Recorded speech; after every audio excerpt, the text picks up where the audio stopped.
Hello students, my name is Shashank Shekhar. So we have started the chapter solution and we have covered the various type of solution and also we have studied the accompanying laws for for quantifying those solutions. Okay, so this was the chapter that we started at a solution, and when I talk about the syllabus, so we have covered up till this part, which is Rawls law, right? And we have also seen a brief introduction of this colligative property. So I've told you in another class that the colligative property only depends upon the number of solid particles and it is independent on the nature of that solid particle that is added. This thing I've told you earlier. One more thing I want to add with that colligative property is that we should be seeing all these laws, all these properties, and whenever we are adding a solid, that solid will be non-volatile in nature. Means the colligative property which are affected by the addition of a solid particles and it depends upon the number of solid particles is due to, you can say, addition of only non-volatile solid particles, non-volatile solid particles.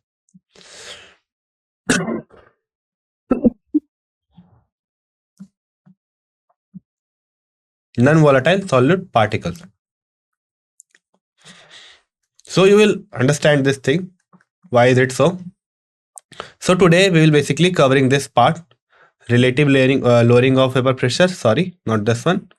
This will be elevation of boiling point and depression of freezing point. We will be seeing these two topics, and in the coming lecture we will see the remaining one, which is the relative lowering of vapor pressure and the osmotic pressure. Right. So let's start our chapter. So before that, you can see the topics in a detailed manner. So we have this, first of all, elevation in boiling point. So we'll see the reason, means the main physical reason behind the elevation in this boiling point.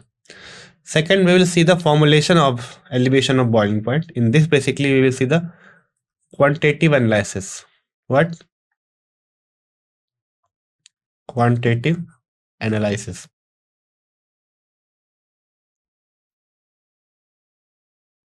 This elevation in boiling point is a qualitative analysis. Qualitative analysis. So let me take a minute and make you understand why I'm mentioning always this qualitative and quantitative analysis. So when I say qualitative analysis, by this I mean that I am only describing that the boiling point will elevate or increase, or maybe in case of freezing point, the freezing point will decrease. So I'm just telling the quality, or you can say I'm just saying that this will happen in to some extent, but I'm not defining it exactly, right? So I'm just saying that it will decrease. Suppose something is proportional to something, like a is proportional to b to the power n. So if I write this equation, I am just giving you a qualitative analysis. Since I have not mentioned the power of n, so I have not verified that okay, this will be this much power to this. This is the thing, right? Now I am telling that this is the formulation of elevation of boiling point is a quantitative analysis, means I will provide a power to this n. So this is the difference or the click difference between both of this quantitative and qualitative analysis. Further, I will just explain you a term which is called ebullioscopic constant, which is related to this elevation in boiling point formulation. So when we will formulate it, a constant will appear there, right? And the constant will be the ebullioscopic constant. Similarly, when we will move to the freezing point, we will see a depression in freezing point and the formula related to it. Then the relation also holds a proportionality constant. Now, I want to repeat the same thing about the colligative property, is that the colligative property only and only depends upon the number of solid particles that are added to the solvent and not on the nature of solid particle. And since we are studying this, say, colligative property, so the solid particles that I will add will be non-volatile in nature, or you can say less volatile as compared to our solvent. Suppose if we are taking say ethanol, or say water I'm taking, then I will add milk to it. So volatile will so milk will be less volatile as compared to water, right? Because you know that density is higher and all those things, but it is so, and this thing. If you want to get a more clear example, let us dissolve water in ethanol. You know, ethanol is very volatile in nature, whereas water is not that much volatile. So we will take this type of solutions in which one will be the solvent, which is the one will be more volatile as compared to the solute. So let me write it for you, the statement for all of this colligative property. So the solution will study in all those solution, solvent will be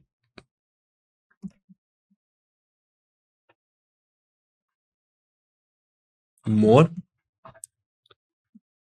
volatile than solute. So this thing you should always keep in mind, that whatever type of solution you study, the solvent will be more volatile than the solute. What is this volatile meaning? Volatile means, you can say, ease of conversion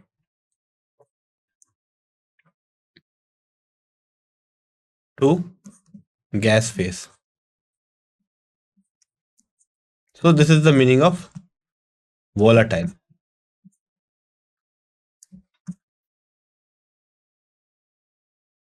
So these are the topics we will cover.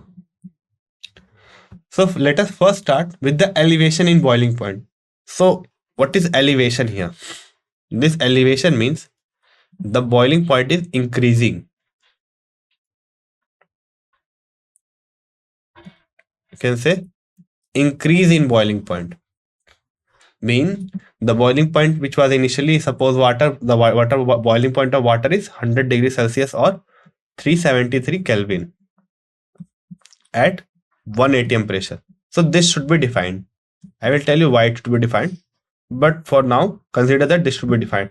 So suppose this is increased to 473 Kelvin at the same pressure, at same pressure. In such a case, we will say that okay, this is a case of elevation of boiling point, because the boiling point has increased from 373 to 473. So the change in, or the elevation in the boiling point will be calculated as del TB, which is the change in boiling point, is equals to 473 minus 373 and is equals to 100 Kelvin or Celsius, degree Celsius. Right? So this is the thing. Next, how does this elevation takes place? Why does the elevation takes place on addition of this non-volatile component? So yeah, non-volatile component, always non-volatile component. We will be adding always non-volatile component. So how does it happen? How does it happen? So the vapor pressure of liquid increases with increase of temperature. Right? You know this thing, that as we increase the temperature, the vapor pressure will increase. How? Because the liquid will start converting into vapors more easily. Because how does liquid goes into vapor? First of all, you have to understand this. You know that how does liquid goes into vapor? Basically, what happens is that the liquid molecules do not have enough kinetic energy to go to gaseous phase, because the energy of gaseous phase is more, means the molecules that are residing in gaseous phase are having more kinetic energy. Due to this reason only, they're able to move freely and fastly here and there. So as we increase the temperature, the liquid molecules get more kinetic energy, and this helps them in overcoming the intermolecular forces, that is keeping them to move, you can say, keeping them barred to move freely. So as we apply this kinetic energy, they get rid of this intermolecular forces and leave this liquid phase and go to gaseous phase, now where they can move very freely here and there due to less interaction, right? So as we increase the pressure, this number of molecules increases in the vapor, and you know, the number of molecule will increase then the vapor pressure will also increase in two ways, you can say. First of all, the vapors that were already present will get more kinetic energy due to increase in temperature. First reason. Second reason, the number of particles which are creating the pressure has been increased. So suppose, first of all, what is pressure? Pressure is force per unit area.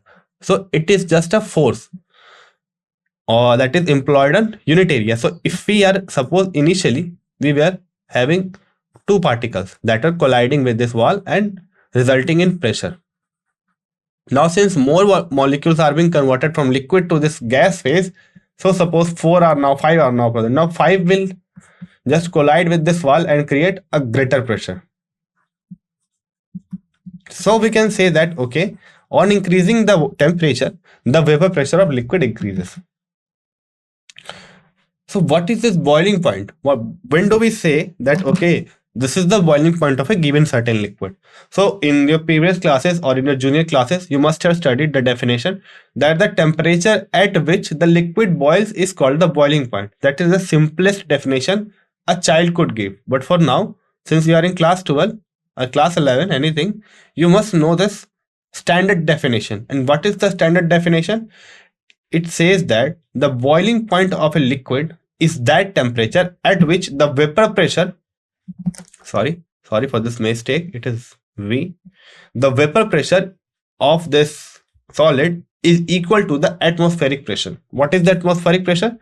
It is 1 atm. So when this vapor pressure in this liquid, suppose we have a liquid and we are increasing the kinetic energy by increasing the temperature. So since we are increasing the kinetic energy, we are increasing the force and henceforth increasing the pressure. So when this pressure of this liquid is equal to the atmospheric pressure, then we will say that, okay, we have reached our boiling point.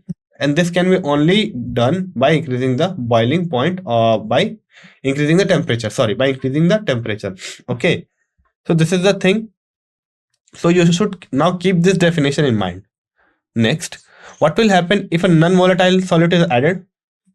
So we have added a non-volatile solute. So less volatile means it will have a less tendency to go to the gas phase, because volatile component are one which are easily going from its any phase, you can say solid or liquid phase, to its gas phase. So whenever we add a non-volatile solute to a liquid, the vapor pressure of this liquid is decreased.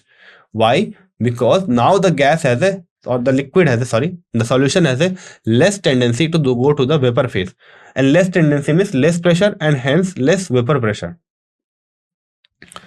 Now what will it result in?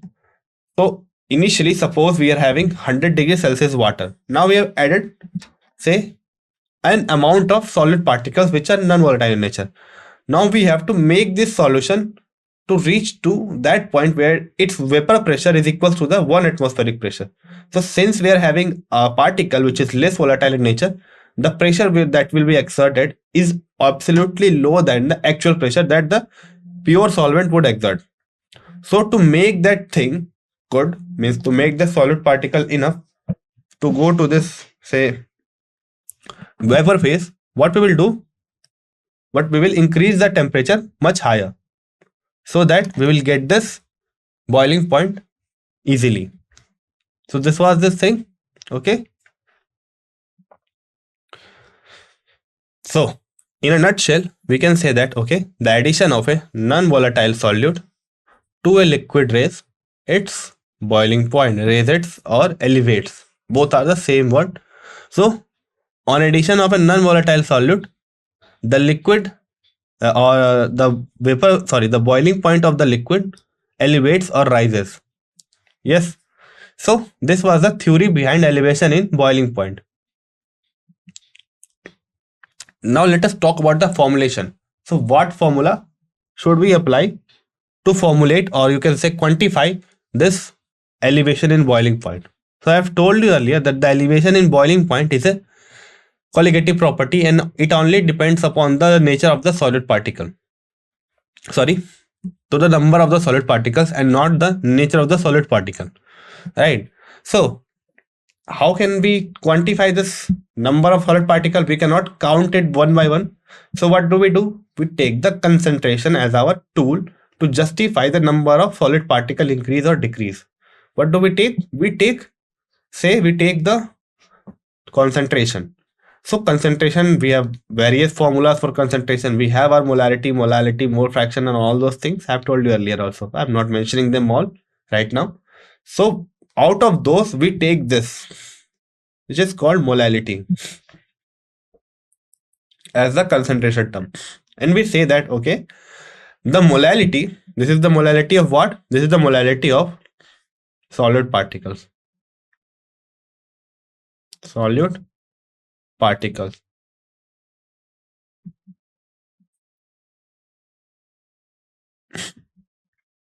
So M is the molality of solid particles.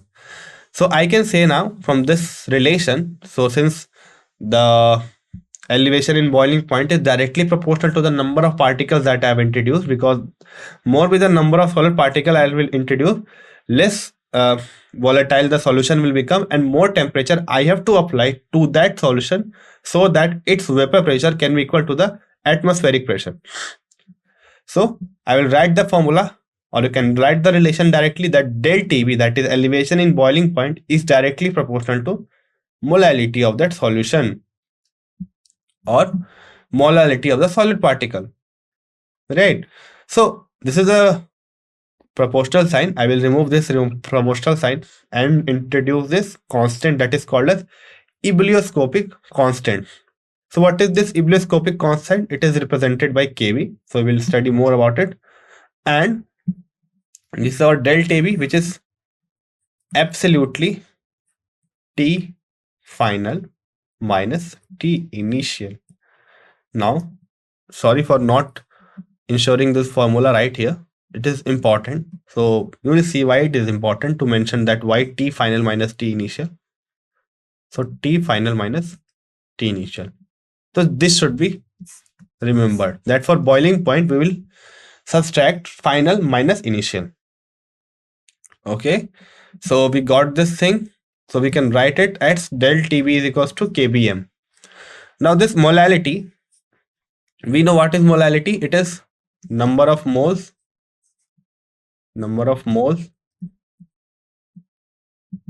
by mass of solvent in kg. Mass of solvent in kg. So the total number of moles divided by the mass of solvent in which that number of moles is dissolved, and the mass of solvent should be in kg. So I have mentioned this thing in the first lecture only. I'm just reminding you about this. So what is the number of moles? How can we calculate the number of moles? It will be given weight of the solid particle by molar mass of the solid particle. So W2 is, so sorry for not mentioning it here, W2 is mass of solute,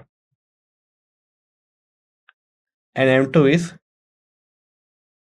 molar mass of solute.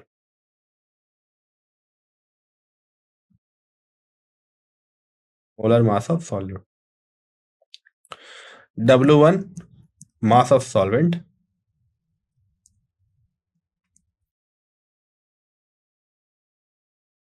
and it should be in kg, and this should be in gram because we are considering the molar mass, so it should be in gram.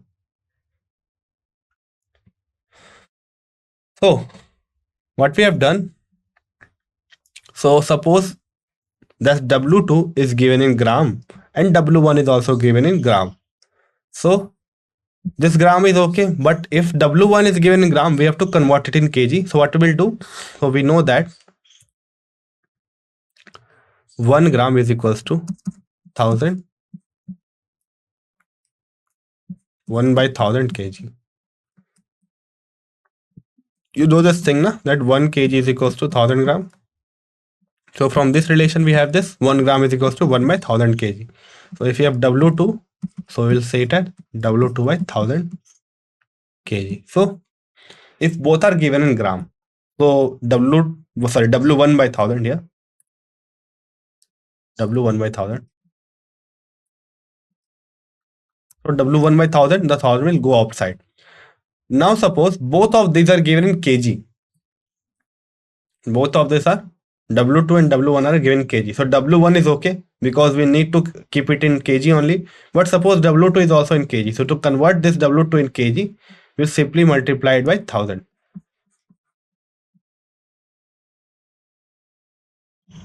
Okay, so the basic idea is that the W2 should be in gram and W1 should be in kg.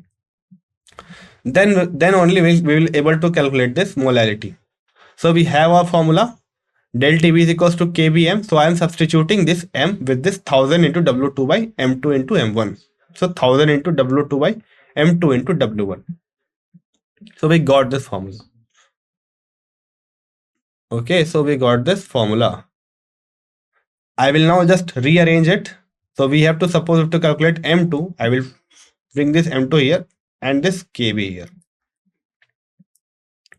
So I will get this thing as final formula. So this is the important formula and it is derived from this formula.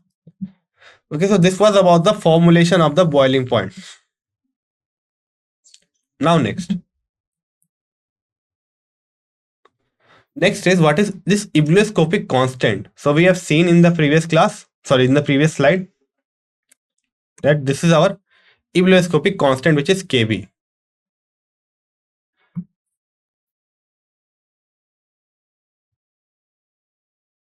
So let us get a more idea about this ebullioscopic constant.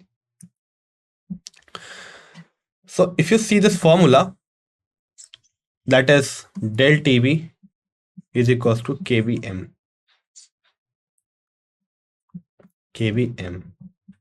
Right.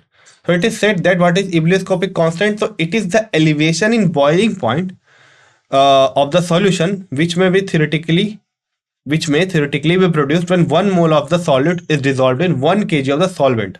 By which I mean that we are dissolving. Number of solid particles is how much? Number of moles of solid particle is how much? So let me write it here for you. Number of moles of solid particles. So it is basically N2. So it is given as 1 mole, and the mass of solvent in which it is dissolved, this 1 mole is dissolved, it is also given 1 kg. So what will the molality? The molality is equal to number of the solid particles divided by the mass in which it is dissolved. So it is 1. So basically I mean that it is the theoretical elevation in boiling point when we are preparing a solution such that the molality of that solution is 1 mole, 1 small m, you can say 1 m.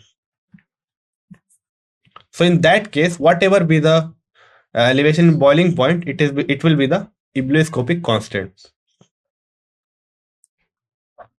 So this was our formula. Yes, this is a definition of our ebullioscopic constant. Now sometimes it is also termed as molar boiling point elevation constant. So do not get confused with this new formula, this new name, It is also called as molar boiling point elevation constant. If we talk about the unit, it is Kelvin kg per mole. What it is? It is Kelvin kg per mole. How is it so? So you know the formula, that is del TB is equals to kbm. Now del TB, it is a change in temperature. It can be anything, but since we are taking a standard unit, so we'll take it as Kelvin kb. And the molality is number of moles dissolved per kg. So finally we can write the unit of kb as kg per mole. kg per mole. So this is our final unit for this kb or ebullioscopic constant. Now I am going to introduce to you to a formula that must be new to you, but it is given in NCERT but is not used often. So the formula is written as, so if you want to calculate the ebullioscopic constant kb, then you can calculate it in the following way. It is R times, that is the universal gas constant. Here R is the universal gas constant. Universal gas constant. M1. So what is M1? M1 is the molar mass of the solvent. What? Molar mass of the solvent, because we are calculating Kb for the solvent only. So this Kb is for a solvent only. Yes, remember this, that it's Kb, and the upcoming Kf also will be for the solvent. It is solvent specific. So M1 is the molar mass of that solvent, and del H vaporization is the enthalpy of vaporization. Means it is that enthalpy change which accompanies the change of that solvent into a gaseous phase, right? So this is our change in enthalpy during vaporization, or del vaporization H, enthalpy of vaporization, right? So this is a formula. It is R into M1. It is T square B. What is the T square B? T square B is the boiling point of pure solvent,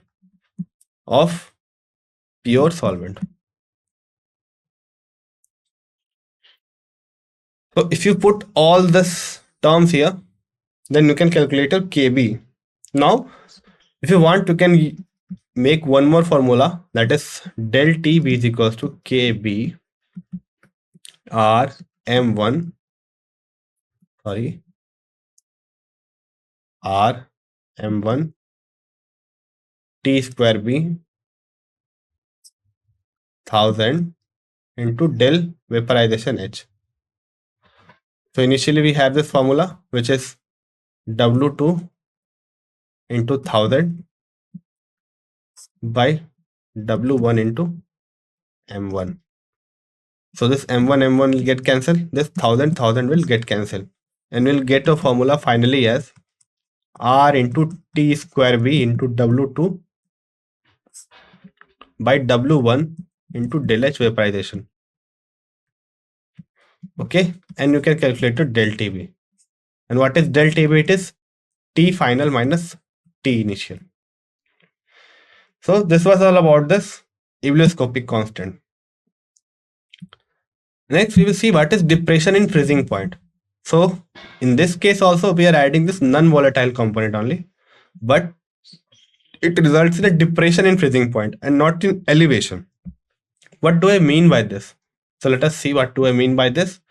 So we know what is freezing point. First we will understand this. What is freezing point? So if we consider a freezing point, so it is basically a dynamic equilibrium between the liquid and the solid phase. What it is? It is the dynamic equilibrium between the liquid and the solid phase. Now, if we define the freezing point, so it is that temperature for a liquid at which the vapor pressure of the solid is equals to the vapor pressure of this liquid. So you can also generalize that. So if you want to go from one phase to another, so you have to keep the vapor pressure such that both the phases have the same vapor pressure, or you have to increase the vapor pressure of your existing state such that you can get the resultant vapor pressure phase, state's vapor pressure. Okay, so you can just generalize this. So if you have to do a phase transformation, you have to regulate your vapor pressure of the existing state to the and make it equal to the vapor pressure of the resultant or required phase. Okay, now we know that according to Dalton's law, whenever we add a non-volatile solid, so I'm here also I'm adding what is non-volatile solid. So according to this Dalton law, so whenever we add a non-volatile solid to the solvent, its vapor pressure decreases. Why does it decreases? Because we are adding solvent which is non-volatile in nature, and it will just disrupt this changing, or you can say tendency of the solvent particle to easily go to their vapor phase. And now it would become equal to that of solid particle at lower temperature. So it cannot go to your say solid phase. Sorry, it cannot have that escaping tendency now, which it was having earlier. and it will have a less kinetic energy. So it can be easily frozen at a lower temperature. So suppose the freezing point of water is 0 degrees Celsius. Now suppose the addition of a volatile particle is done. So it will reduce to a freezing point which will be less than this 0 degrees, greater than this 0 degrees Celsius.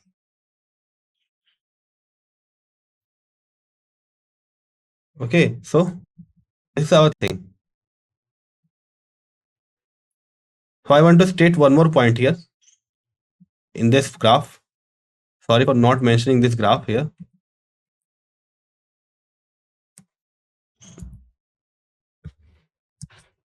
So if we talk about this graph, this is a very important graph here, right? So what is the vapor pressure, atmospheric vapor pressure? We know it as 1 atm or 1.013 bar. This is our solvent, and this is the original boiling point of this solvent, the boiling point of solvent.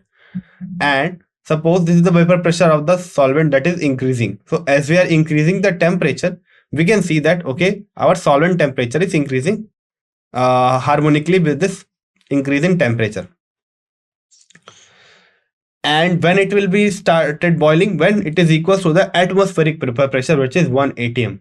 So upon increasing, now it has reached a point where the solvent has the same vapor pressure as that of the atmospheric pressure. And suppose this is the point. This is our point.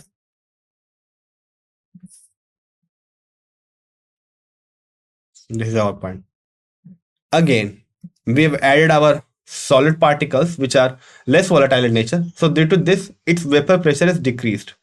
So this is the decreased vapor pressure. Decreased vapor pressure. Okay, so this is the decreased vapor pressure.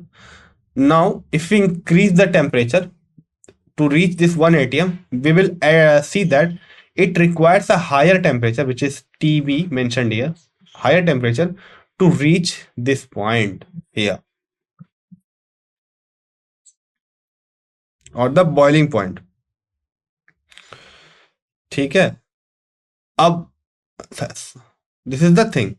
So at this point, suppose we have seen that the vapor pressure of this solution has reached our 1 atmospheric pressure, and now we are terming it as TB. So what will be our del TB? So we want to define del TB according to this graph. We will write it as del TB is equals to TB minus T naught B. Where T naught B, TB is for the solvent, and T naught B is for the T naught B is for solvent,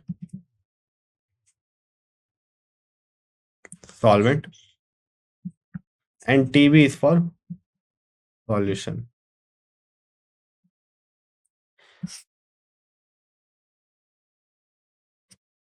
So we have studied this graph.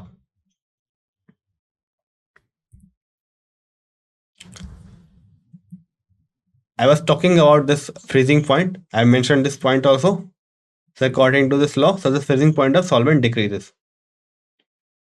So according to Raoult's law, we have seen that okay, when we add to the solvent, its vapor pressure decreases. We have seen this thing earlier also. Now since its vapor pressure decreases, so it will become equal to the solid solvent particle at a lower temperature, and thus the freezing point of solvent decreases in this way. So we have seen the depression and freezing point. Now we will see the formulation. So this is the formulation of this depression and freezing point. So if you see right here, then you can see the same formula, means not the same formula, yes, same analogy here, that we have the change or the depression in freezing point is given by KFM. So firstly it was inversely proportional to this M, then we have removed this proportionality constant and introduced this KF proportional sign, and we have introduced this proportionality constant KF, which is called as cryoscopic constant. So for the boiling point, we termed it as ebullioscopic constant, and for freezing point, we termed it as cryoscopic constant. And this is also specific to the solvent. And this molarity also. This molarity also is for the solute of solute.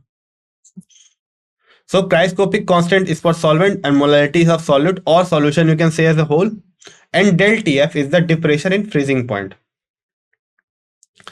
So these things you have understood. So our formula is back again, which is del TF is equals to KFM with the same concentration sign. And we know earlier, and I mentioned it earlier, that it depends upon only the number of solid particle, and here we are generalizing that solid particle using the molality term. Okay, and we are using molality as our concentration term because the molality has number of moles of this solute. Now again, if you want to write, we can write molality as W2 by M2 by W1 by 1000, and the same reason for putting the 1000 here. So we will write the final formula as del TF KF 1000 into W2 by M2 into W1. What? KF del TF KF into 1000 into W2 by M2 into W1. Or we can calculate the molar mass of this M2, that will be equals to this 1000 into W2 by KF by del TF into W1. I want to make a point here. So we are saying that finally we are reaching the molar mass of this solid particle. You can see it here also, or you can see it here also. Sorry, you can see it here also, that we are finally reaching the M2 or the molar mass of the solid particle. So what do you understand by this? I want to make a point. The point is that we are only interested in calculating this colligative property so that we can get the molar mass of the solid particle.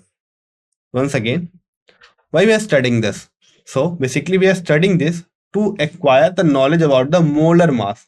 So you at last you get the formula, this formula, which is M2 is equal to 1000 into W2 by into KF by del TF into W1. This thing we can calculate. This thing we know, this thing we know. This KF is fixed for a given solvent. This is 1000, right? So we can say that we are doing all this colligative property formulation so that we can get the molar mass of the solute.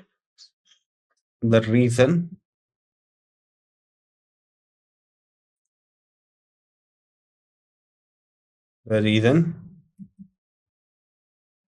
is calculation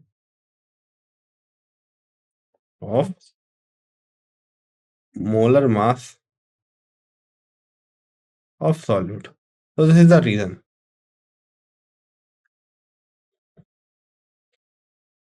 Now we have this graph again, which is quite different from those.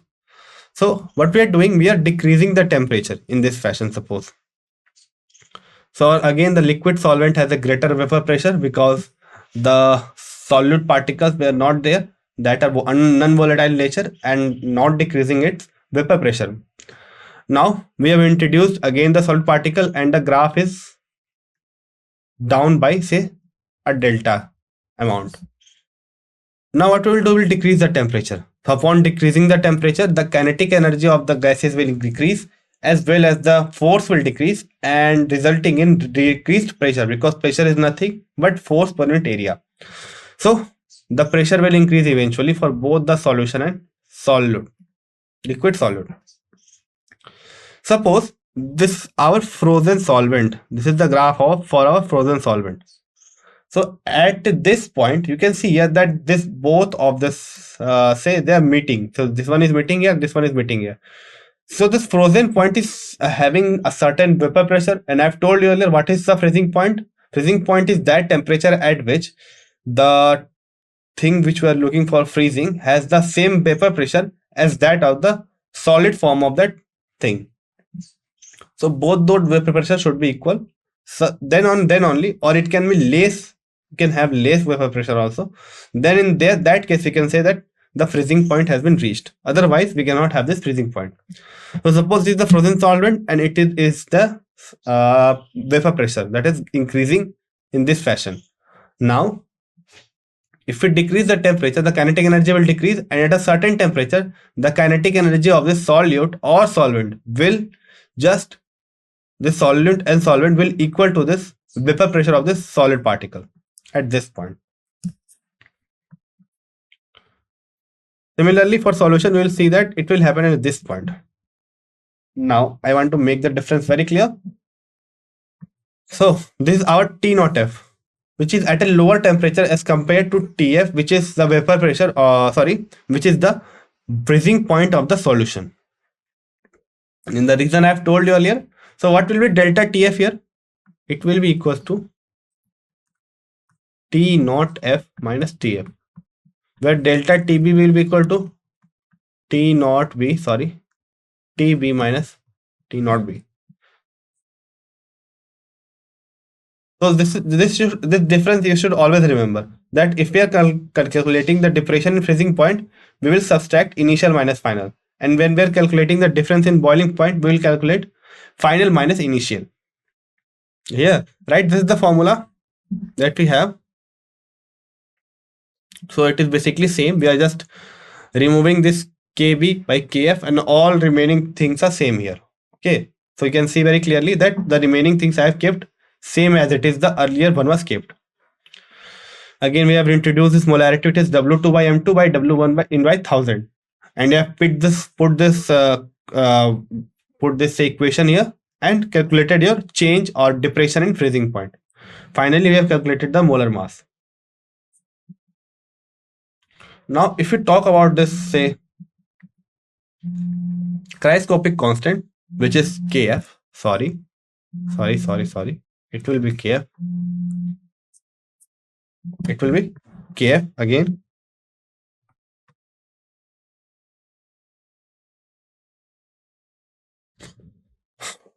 Okay, so what is the difference between cryoscopic constant? So there is not much more difference. It is the theoretical change in the freezing point when we are adding 1 mole of a substance in 1 kg of solvent. Means we are adding the solute particles in a solvent which is such that the molarity becomes 1, and then we will calculate the depression in freezing point. This will be our cryoscopic constant. This will be our cryoscopic constant. Now this is also called as molar depression constant. Molar depression constant. It is having the same unit as Kf and Kb. So Kf and Kb have same units.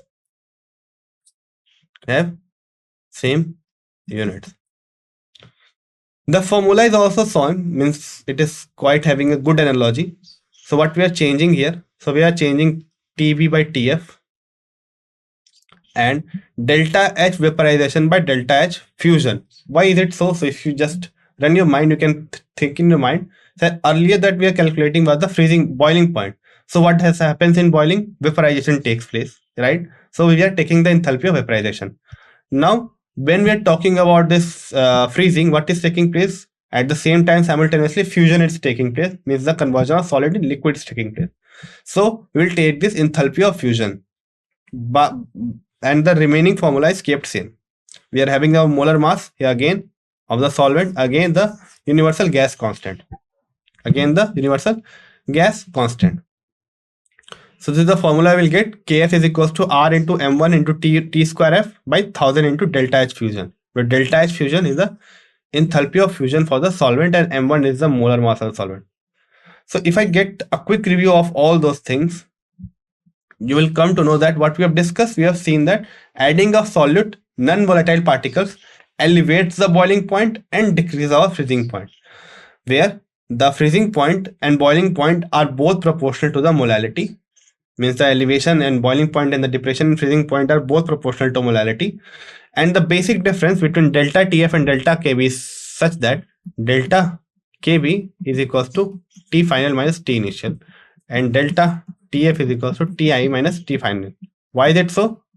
Because in delta TB case, TF is greater than Ti, because we are elevating the temperature and we are lowering the temperature here. So here Ti will be greater than TF, and this colligative property should come positive. So we have introduced such sign convention. Next, I want to introduce one more important thing. This delta TF is a change.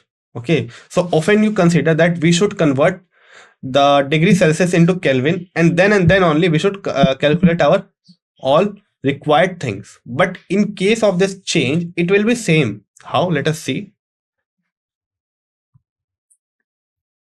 Suppose we have 373 Kelvin and it is moved to say 373 to example 273 Kelvin. So suppose this was initially the boiling point. Sorry, this was initially the boiling point. This 273. And finally we have made it 373. So if you will, this both are in Kelvin. So you will say that, okay, so these are in Kelvin. If you have to calculate the elevation in boiling point, you will just subtract it. It will be 373 minus 273 and finally it will be 100 degree, 100 Kelvin. The change is 100 Kelvin. Now suppose it is given in degree Celsius. It's 273, it will be 0 degree Celsius. It's 373, it will be 100 degree Celsius. Now you will say, sir, we have only standard units can we consider here. So we will convert this thing into Kelvin and then only we will calculate the change. But my dear students, if you calculate this delta V here also, it will be 100 degrees Celsius minus 0 degrees Celsius. And of course, it will be having a same magnitude of 100. So I want to make the point here that when we are calculating the change in anything, in any temperature, we do not need to consider the unit. It will be 10 units.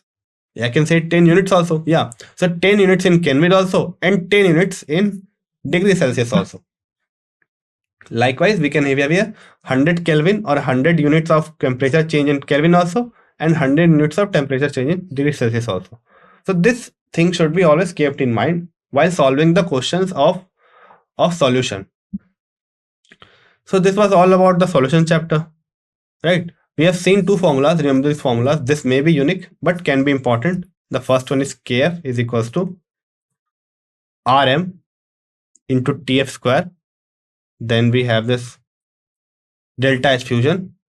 Similarly, we can write Kb is equals to R into M Tb square by 1000 into delta vaporization H.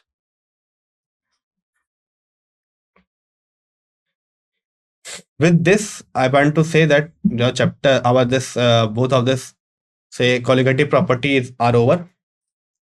So for next class, we will see the relative layering of boiling point, the first, the third one, and the fourth one is osmotic pressure.